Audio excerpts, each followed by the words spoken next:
தமிழ் உறவுகளுக்கு இனிய வணக்கம். இதற்கு முன்னால் நாம் பார்த்த காணொளியில் புதிர்கதைகள் பார்த்திருந்தோம். அதற்கான விடையை இந்த காணொளியில் நாம் காணப்போகிறோம். அதற்கு முன்னாடி இந்த சேனலை சப்ஸ்கிரைப் பண்ணாதவங்க சப்ஸ்கிரைப் பண்ணுங்க. மறக்காம பக்கத்துல இருக்கிற பெல் பட்டனை பிரஸ் பண்ணுங்க. இதற்கு முன்னாடி நம்ம பார்த்த புதிர்கதையில் ராஜா எத்தனை பூக்களை கொண்டு சென்றான்? அந்த கோயிலுக்கு 3 கோயிலுக்கு போனா 3 கோயிலும் அவன் பூக்களை சமர்ப்பித்தான். இறுதியாக அவன் கையில் எந்த மலர்களும் இல்லை. இதுதான் நம்ம போட்ட புதிர். அதற்கான விடை இன்று நாம் பார்க்கிறோம். அவன் கொண்டு போன மலர்கள் மொத்தம் 7. முதல் கோயிலுக்கு போறான். அங்க இருக்கக்கூடிய கிணற்றிலே குளித்து விட்டு வருகிறான். 7 14ஆக 2 மடங்காக மாறுகிறது. அதிலிருந்து 8 மலர்களை மட்டும் அந்த கோயிலில் சமர்ப்பிக்கின்றான். மீதி அவன் கையிலே 6 பூக்கள் இருக்கின்றன. ஆக மீண்டும் 6 பூக்களோடு 2வது கோயிலுக்கு அவன் செல்கின்றான். அந்த 2வது கோயிலில் முன்பு இருக்கின்ற கிணற்றிலே அவன் குளிக்கிறான். ஆக அவன் கையில் இப்போது 6 மலர்கள் உள்ளன. இந்த 6 மலர்கள் இரட்டிப்பாக மாறுகிறது. ஆக மொத்தம் 12 மலர்கள் அவன் கையில் இருக்கின்றன. அந்த 12இல் 8 பூக்களை மட்டும் அவன் சமர்ப்பிக்கின்றான். இப்பொழுது அவன் கையில் 4 மலர்கள் உள்ளன. அந்த 4 மலரோடு அவன் 3வது கோயிலுக்கு செல்கிறான்.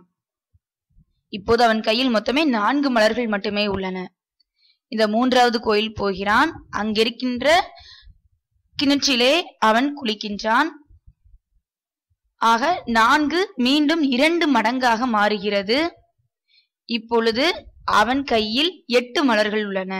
4 2ஆக மாறினா 8 இருக்கும். அந்த 8 மலர்களையும் அவன் அந்த கோயில் இருக்கிற தெய்வத்திற்கு சமர்ப்பிக்கின்றான். இப்பொழுது அவன் கையில் மலர்களே இல்லை. இந்த பதில் நிறைய பேர் நீங்க கமெண்ட் பாக்ஸ்ல போட்டிருந்தீங்க.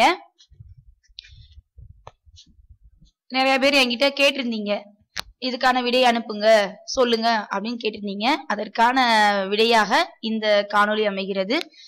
இன்று நாம் அடுத்த புதிர்கதையை காணப்போகிறோம்.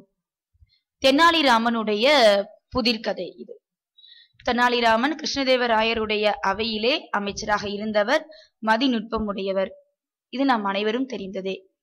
இப்பொழுது கிருஷ்ணதேவராயர் ஒரு நாள் அவரை அழைக்கிறார். தெனாலிராமா, நீ ரொம்ப புத்திசாலி, அறிவாளி. ஊர் உலக மக்களுக்கு அத்தனை பேரும் சொல்கிறார்கள், நானும் அதான் நம்புகிறேன். இருந்தாலும் உன்னுடைய அறிவு கூர்மைக்கு ஒரு சவால் நான் விடுறேன்.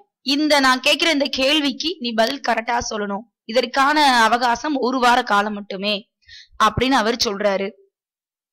அது என்ன கேள்வி, என்ன இது அப்படின்னு அவர் கேட்கும் போது அவர் சொல்றார், எனக்கு நீ ஒரு பொருள் கொடுக்க வேண்டும்.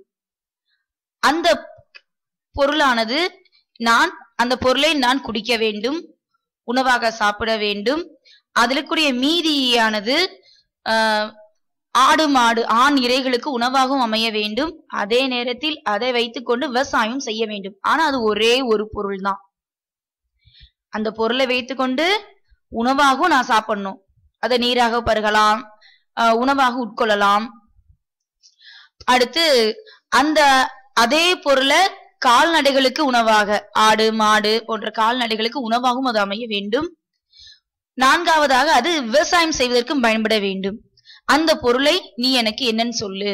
உன்னுடைய மதிநுட்பத்துக்கு ஒரு சவாலாக இதை நான் விடுக்கிறேன் அப்படின்னு சொல்றாரு. கிருஷ்ணதேவராயரும் வீட்டுக்கு போறாரு. அவரு யோசிக்கிறாரு. அவருக்கான யோசித்து பார்த்துட்டே இருக்காரு. சரியாக அந்த பதில் புரியப்படவில்லை. காலங்கள் செல்கின்ற, நாட்கள் கடந்து போகின்றது. மறுநாள் அவர் அவைக்கு சென்று இதற்கான சரியான விடையை அவர் கூற வேண்டும். என்ன செய்யணும் தெரியாம இருக்கிறாரு. அப்ப அவருடைய மகன் வருகிறார். மகன்கிட்ட, என்னப்பா இப்படி இருக்கிறீங்க, என்ன ஆச்சு உங்களுக்கு, எப்படி நீங்க இருக்கவே மாட்டீங்களே, ரொம்ப நகைச்சுவை உணர்வோடு பேசுவீங்க, எதா இருந்தாலும் இன்முகத்தோடு இருப்பீங்களே, இன்னைக்கு என்னாச்சு உங்களுக்கு அப்படின்னு அவருடைய பையன் கேட்கிறாரு. இவரும் பதில் சொல்றார், இந்த மாதிரி மன்னன் கேட்டாரு, எனக்கு பதில் எதுவுமே தெரியல, என்ன செய்வதுன்னு தெரியல, நாளைக்கு நான் அவைக்கு போய் சொல்லணும், இப்பயே இரவு நேரம் ஆயிருச்சு, என்ன செய்யணும் தெரியல அப்படின்னு அவர் சொல்றாரு. அப்போ அவருடைய மகன் இதற்கு பதில் சொல்றாரு. அதை கேட்டோன்னே அவருக்கு அப்படியே ரொம்ப சந்தோஷம் ஆயிருச்சு. தன்னுடைய மகனை அப்படியே வாரி அணைச்சு முத்த மழை பொழிகிறாரு. மறுநாள் அவைக்கு போறாரு, பதில சொல்றாரு. கிருஷ்ணதேவராயருக்கோ பெரிய மகிழ்ச்சி. தெனாலிராமன் மாதிரி அறிவாளி ஊர் உலகத்துல யாருமே கிடையாதுன்றத அவர் உண்மையில உணர்றாரு. அளவுக்கு அதிகமான பரிசுகளை வாரி கொடுக்கிறாரு. இதோட அவர் அந்த பரிசு பொருளோடு தன்னுடைய வீட்டுக்கு திரும்பி வந்துடுறாரு. அப்போ தெனாலிராமன் சொன்ன பதில் என்ன? இதுதான் இன்னைக்குரிய நம்மளுடைய புதிர்கதை. இதற்கான விடை தெரிந்தவர்கள் மறக்காம நம்மளுடைய கமெண்ட் பாக்ஸ்ல கமெண்ட் பண்ணுங்க. இந்த வீடியோ உங்களுக்கு பிடிச்சிருந்தா மறக்காம லைக் பண்ணுங்க, ஷேர் பண்ணுங்க. நன்றி, வணக்கம்.